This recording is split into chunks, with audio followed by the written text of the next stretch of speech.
제가 방송을 하면서 겪은 이야기입니다. 네. 강원도 영덕역 몇 번 출구로 나와서 땡땡 파티라고 써있는 봉고차에 탑승하라고 써있더라고요. 오, 진짜.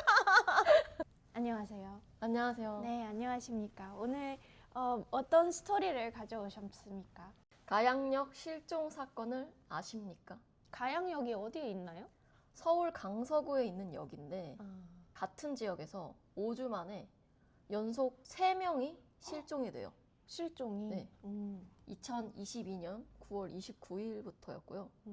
20대 여성과 20대 남성 그리고 30대 여성이 차례대로 사라집니다. 오, 3명 다 여자일 것 같았는데 하나는 남자도 남자였어요. 있네요. 이들은 어떻게, 왜 사라졌을까요? 실종자 중 20대 여성은 본인의 SNS에 극단적 선택을 암시하는 글을 다수 작성한 적이 있었어요.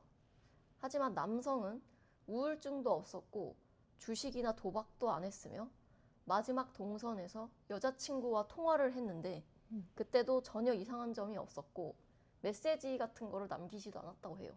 경찰 관계자는 이들의 통신, 금융 등의 단서를 활용해서 관련 행적을 수사했으나 아직까지 범죄의 혐의점은 전혀 발견되지 않았다고 말했습니다. 누구에게 원한 살 일이 있다라든지 고액의 보험에 가입되어 있다든지 높은 신분을 이용해서 목숨이 노려진다든지 그런 특징이 전혀 없는 평범한 성인들이 도대체 왜 실종이 됐을까요가 요즘 화두예요. 실종 사건 자체가 많이 일어난다고 해요. 요즘 들어. 요즘 들어.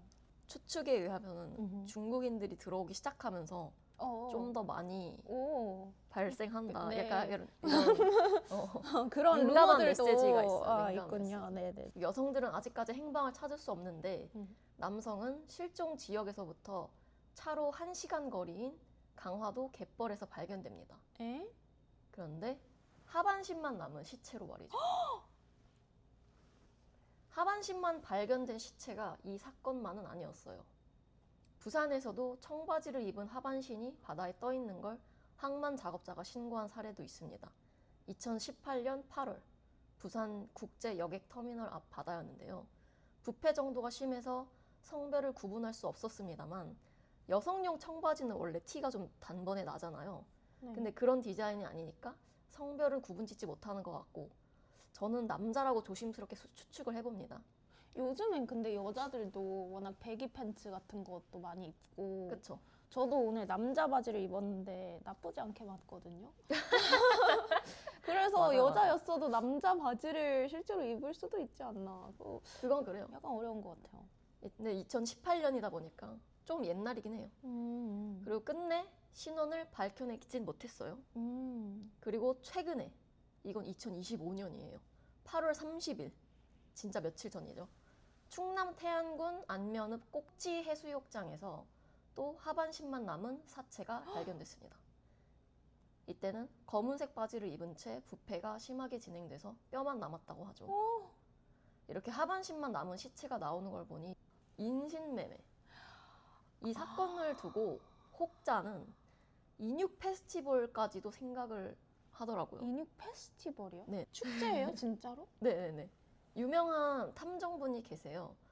그분이 이제 경기도 모 도시에서 실제로 인육 페스티벌이 있다라는 걸 경기도에서? 네, 들은 적이 있다고 합니다. 친구는요?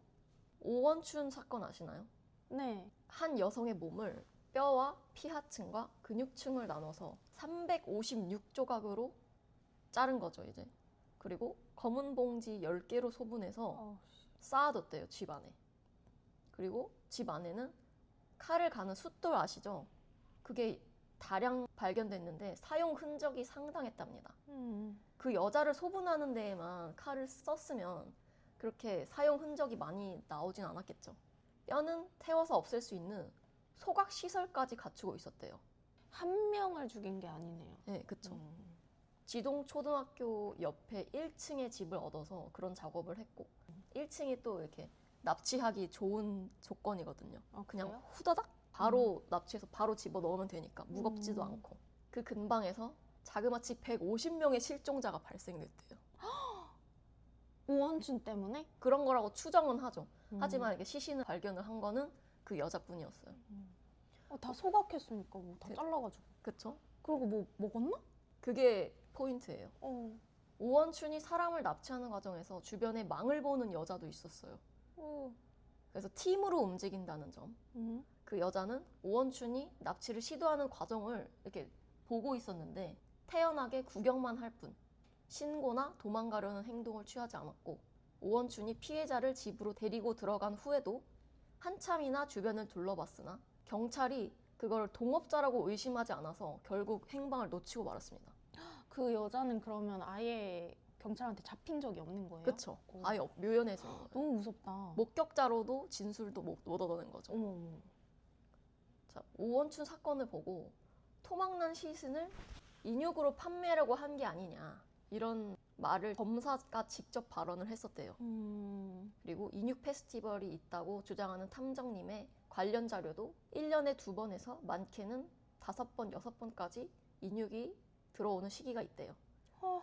그래서 소개로 찾아가거나 수원 등산로에서 검은 봉지가 있어서 보니까 아 보지 마. 장기가 없는 토막 시신이 보지 마. 나왔다거나 그런 거 뜯어보지 마. 교통사고가 나서 막 돌아가시기 직전인 사람이 기적적으로 깨어나가지고 퇴원을 했는데 갑자기 소변이 안 나오더랍니다. 오 마이. 그래서 다른 병원 가가지고 검진을 받았더니 신장이 하나도 없었대요. 그러니까 임종이 예상되는 사람의 장기를 적출해서 유통하는 사건 이런 게 발생해서 병원 관계자들이 형사처벌을 받는다거나 하는 사건도 있었대요. 그렇지 병원 관계자들이. 네. 그쵸. 근데 그들은 모두 중국인 출신이었고요. 아 안타깝네요. 여기서 제가 봤을 때는 여성은 인육으로서 높은 가치를 지니고 있다고 생각하거든요. 살결이 부드럽다거나 잡내가 좀 덜하다거나. 모든 동물들도 똑같잖아요. 그쵸. 암돼지, 그쵸. 암소. 남자는 좀 웅치라 그러죠. 거기에서 누린내가 날 수도 있으니까. 네. 근데 그거를 왜 원하는 거예요? 그걸 이해할 수 있으면은 아, 그쵸? 미스테리가 아니겠죠. 몸에 좋다는 뭐 그런 건가? 아니면 그냥 맛을 보니까 맛이 좋았다 이런 거. 인육 먹는 것 자체가 섹슈얼한 의미가 아닐까.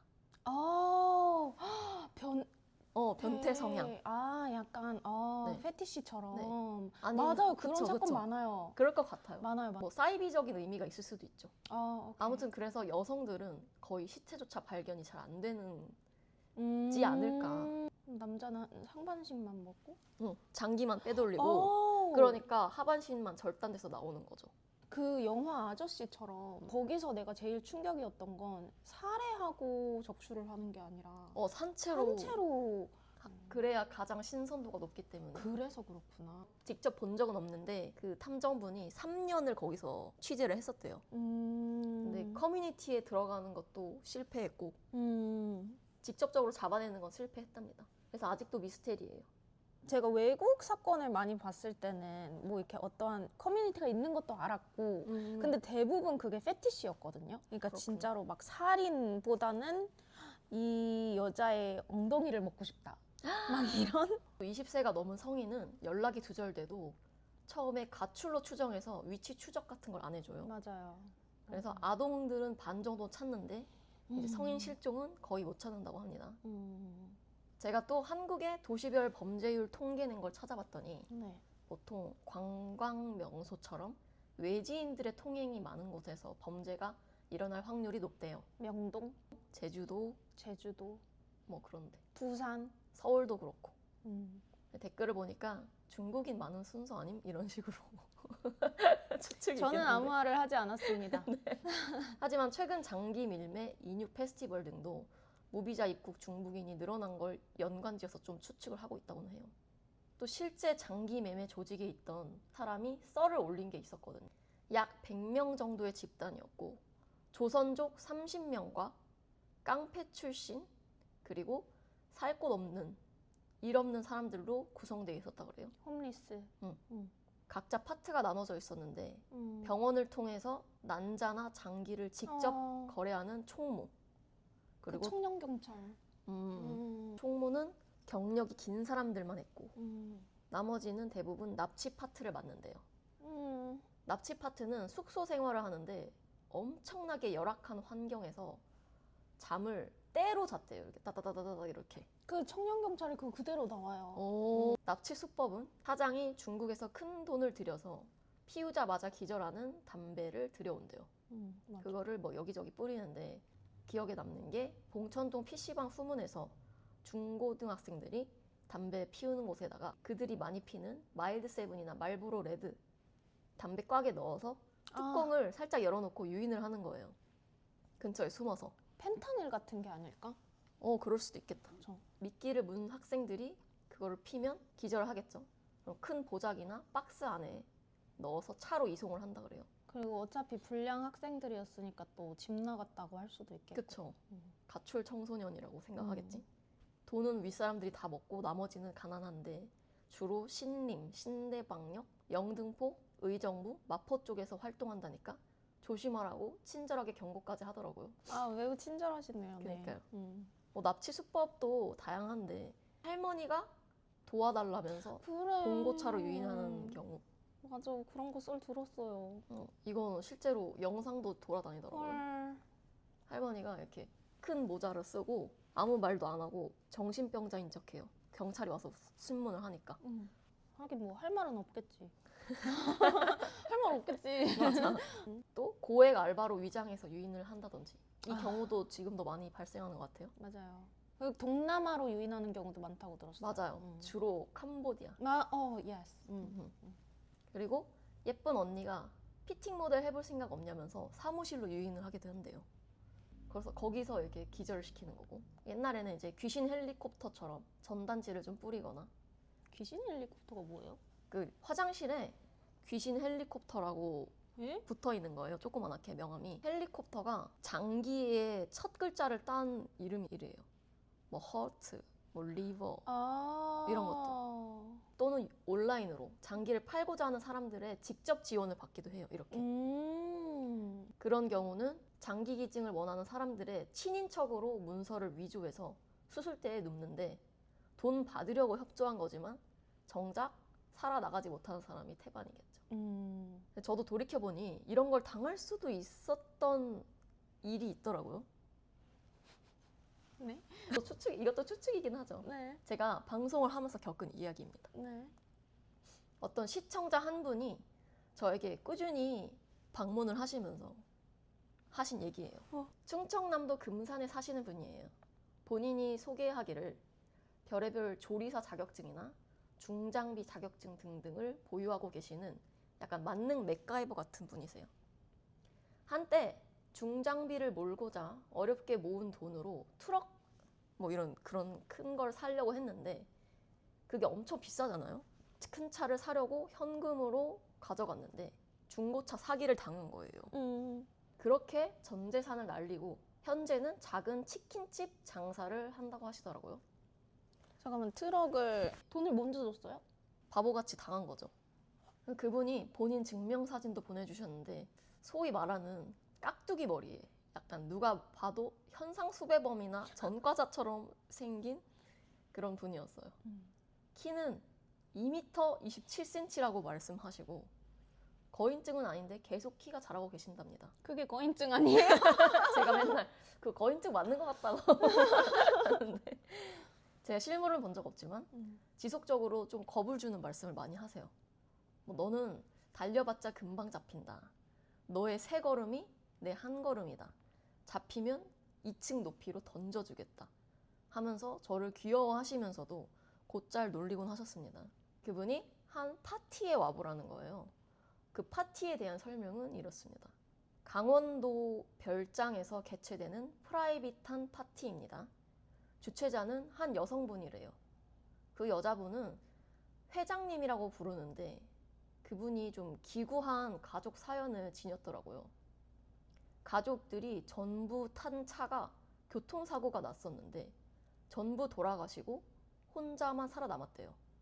그래서 혈혈단신으로 미국에서 혼자 살아가시다가 죽을까 하던 찰나에 복권을 샀는데 슈퍼볼이 2회가 당첨되고 한국에 들어왔는데 로또 1등도 당첨됐다고 해요. 그래서 아주 나빴던 운이 순식간에 전환되면서 막대한 돈을 거머쥐게 된 분이랍니다. 그 여자분이 매년 상반기 하반기 연 2회씩 주최하는 비밀 모임의 파티가 있고 거기서 서빙 등의 알바를 하면 단 3일 만에 700만 원씩 꽂아준대요. 뭐 현금이라든지. 그게 생각납니다. 고액 알바가 생각나요? 앱스틴? 앱스틴 사건. 그게 뭐죠? 네, 다음에 다뤄보겠습니다. 이렇게 다음 떡밥을. 그리고 그 회장님의 마음에 들면 적지 않은 용돈이나 투자를 받을 수도 있다면서 저에게 와보겠냐 물어보더라고요. 저는 사람을 별로 의심하지 않는 성격이어가지고 진짜 갈 생각이었어요. 근데 이제 생각해보니까 너무 아이고야. 허무맹랑한 이야기이긴 하지만 좀 궁금하긴 하더라고요. 그래서 사진이 있냐 물어보니까 철저히 비밀에 붙인 프라이빗 파티여서 그 폰을 내고 가고 사진 자체를 못 찍게 한대요. 그래서 보여줄 수는 없지만 자신을 거쳐간 스트리머들이 매번 와서 한 탕씩 챙겨가고 회장님에게 투자도 받고 그런다 했어요. 그리고 본인은 뭐 대단한 사람은 아니지만 그 모임을 처음 만든 최초 창시자기 때문에 영순이래요. 그래서 주최나 초대를 해서 파티의 활성화를 좀 돕고 그 때문에 스트리머 몇 명씩을 데려가야 할 의무가 주어진다고 합니다. 그러면 주로 그런 게 사실이라면 데려가고자 하는 스트리머한테 네. 굉장히 많이 쏘지 않을까? 그쵸? 근데 막 본인은 또 돈이 없다 그러니까 맨날. 그게 어떻게 말이 되죠? 그러게요. 그러게요. 그걸 왜 그러게요라고 하시죠? 지금 그러니까- 갈 뻔했다고. 그래서 본인은 대단한 사람이 아니라고 하니까 나는 뭐 아니 그냥 그 사람과 그 회장님을 연결돼 더 있으면 그러니까 등에 업고 뭐 그러는 거라고 하니까 제가 좀 순진했네요. 네. 그리고 막상 거기 가면은 자기는 치킨을 튀긴대요. 3일간 200마리 정도로 튀긴다 했으니까 적잖은 규모인 것 같았어요. 200마리? 거기서 치킨을 먹는군요. 요리를 다양하게 하는데 본인은 치킨을 맡은다. 음. 제가 그 모임에 관심을 가지고 자세한 내용을 보내달라고 했었어요. 그날 밤에 쪽지로 정확한 주소는 알려주지 않고 어느 일시에 그때가 한 7월 정도였을 거예요. 휴가철인가? 개무서. 강원도 영덕역 몇 번 출구로 나와서 땡땡 파티라고 써있는 봉고차에 탑승하라고 오, 써있더라고요. 진짜 미쳤나봐. 근데 왠지 봉고차라고 하니까 갑자기 엄청나게 의심이 되잖아요. 그쵸? 봉고차에서 의심이 들었어요? 네. 네, 그렇군요. 팔로우도 했더니 약간 간만 들어서 팔로우 0, 팔로우 0. 프로필에는 또 땡땡 파티에 초대합니다 라고 단촐하게 써있고 게시물도 전혀 없고. 그거는 인신매매 집단이 아니더라도 그냥 그 사람이 혼자서 진행하는 납치일 수도. 맞아 그럴 것 같았어. 그리고 얼마 안 있다가 계정이 정지당했다고 말하는 거예요. 파티에 초대한다는 댓글을 여기저기 적다가 신고를 당했대요. 이쯤 되니 그냥 안 가는 게 좋을 것 같아서 정중히 거절을 했고 그 뒤로도 본인의 할당 인원을 못 채웠다면서 하소연을 자주 합니다. 그냥 관종인 것 같아요. 본인이 임야가 있는데 산에 지하 방공호를 직접 건설하고 계신다 했었고 그때쯤 완성이 됐었어요. 정신병이 의심됩니다. 그래서 밖에서는 좀 찾기 어렵게 이렇게 뚜껑만 있는 그런 데인데 이제 계단으로 내려가는 구조. 거기다가 저를 잡아놓고 평생 방송을 시킬 거다 이런 말도 했고요. 밥은 뭐 먹고 싶은 거는 다 만들어줄 거다. 하지만 밖으로 나갈 수는 없다. 하루 종일 방송만 해라. 뭐 이런 거죠. 뒤에서 직관하겠다. 그 저한테 강퇴는 안 시키셨나요? 재밌었어요. 뭐가 재밌어? 캡처한 기프티콘 사진 있잖아요. 보통 이렇게 코드 선물을 생성해서 보내는데 캡처한 걸로 보내가지고 커피나 햄버거 기프티콘을 저한테 주면서 먹으라 해가지고 제가 감사하다고 했거든요. 근데 제가 바쁘니까 그냥 놔뒀는데 며칠 뒤에 왜 안 먹냐, 언제 먹냐 자꾸 확인을 하시는 거예요. 이것도 살짝 무서웠어요. 기프티콘 이렇게 사진 보여주면은 만약에 이렇게 썼으면 어느 매장에서 썼는지도 알려주거든요. 사진으로 건네준 것도 그렇고 안 쓰는 거를 왜 자꾸 확인을 하시는지. 나중에 좀 멀리 갈 일이 있어서 쓰려고 보니까 그때는 유효기간이 끝나 있었어요. 그러니까 애초에 자기가 산 것도 아니고 맞아. 받은 건데 그러니까. 왜냐하면 자기가 산 거면 그 날로 이제 1년이잖아요, 유효기간이. 맞아. 그 뒤로도 가끔씩 제 방송에 찾아오시긴 하지만 그런 권유는 안 통한다 생각하셨는지 더 이상 묻진 않으십니다. 아니 그냥 차단하세요 제발. 이상한 사람이야. 그리고 아직도 이 방 저 방 돌아다니며 신입 방송인들에게 땡땡 파티에 올 거를 권유하고 있지 않을까요? 가보지도 않은 채 짐작하는 게 좀 잘못된 일이라고 생각하는데 잘못된 일 아니에요. 그래도 저는 만화를 많이 봤으니까 상상의 나래를 자극시킬 만한 재밌는 사건이었다고 생각합니다. 좋습니다.